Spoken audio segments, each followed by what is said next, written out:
I've come all the way from England for this, so I'm going to teach you how design is going to save the Jewish world. Okay, and it's not necessarily design itself, but it's the principles of design. There are basic principles that major corporations around the world use, but I want to start with a story from the Torah. Moses was trying to help all the people who were asking him loads and loads of questions, and he was getting very, very tired. And he was finding it very, very difficult to answer all of their questions and all their queries. So his father-in-law, Jethro, came to him and said, I've got some advice for you. Why don't you appoint a number of people who can make those decisions for you? So he did. So Moses learned some seriously valuable lessons. The first lesson is you can't solve everybody's problems on your own. It's impossible to do it. It's never going to happen. The other thing that he learned is you need to share your ideas. So designers, by trade, are problem solvers, like my man here. And what we do is, we try and find a solution to everything that's bothering you all the time. And one of the main things that's bothering me, mostly about Jewish organizations as a whole, is that when we try and solve a problem, we think the first thing that you need to do is focus on it and concentrate on it as much as you possibly can, which ends up driving you absolutely around the bend.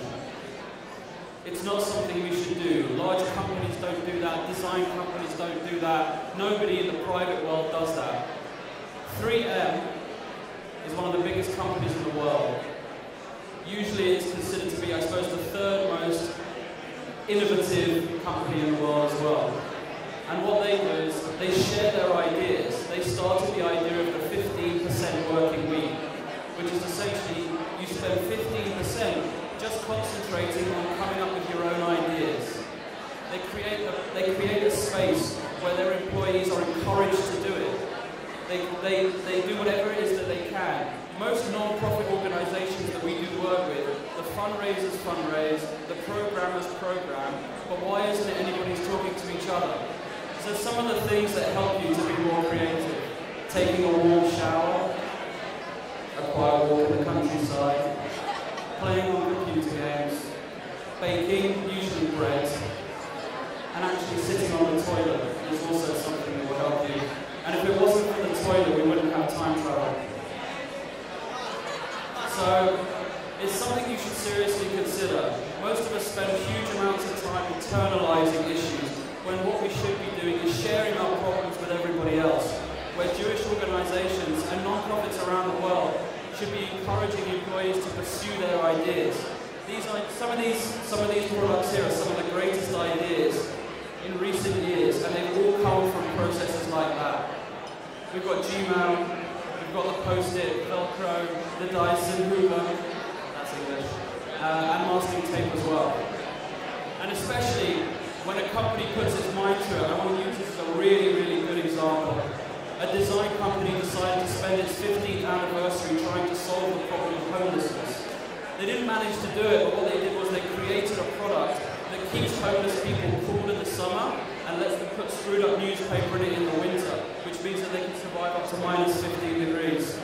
Now, I'm not saying that every product is a great idea. I just like to say I really like the baby one. Not every product is a winner. It's never going to happen. But if we encourage people to talk to each other, if we encourage the sharing of ideas, and if we find the time to let our staff and members and other people talk to each other, anything is really possible. Major companies around the world are doing this on a regular basis. Apple, Google, 3M. Non-profits, especially Jewish organizations, are no exception whatsoever. The next slide will tell you, the left-hand side of the brain is very much to do with analytical stuff. It's very much about solving problems. The right-hand side of the brain is about being creative. And we need to do those things. We hear a lot about more people are marrying out, more people are doing all of these things. The only way that we can solve these problems is by coming up with more creative solutions. So if you are with me, and if you believe that this is the way to go, and if you want to take the red pill or the blue pill, you're welcome to come and talk to me about it some more. And you should be talking to all the people that are here. There are some incredibly creative people. I'm just going to point out the guys from Present Tense, and I'm also going to point out the guys from Here's My Chance, just because I know them personally. And I I definitely think it's something you should take into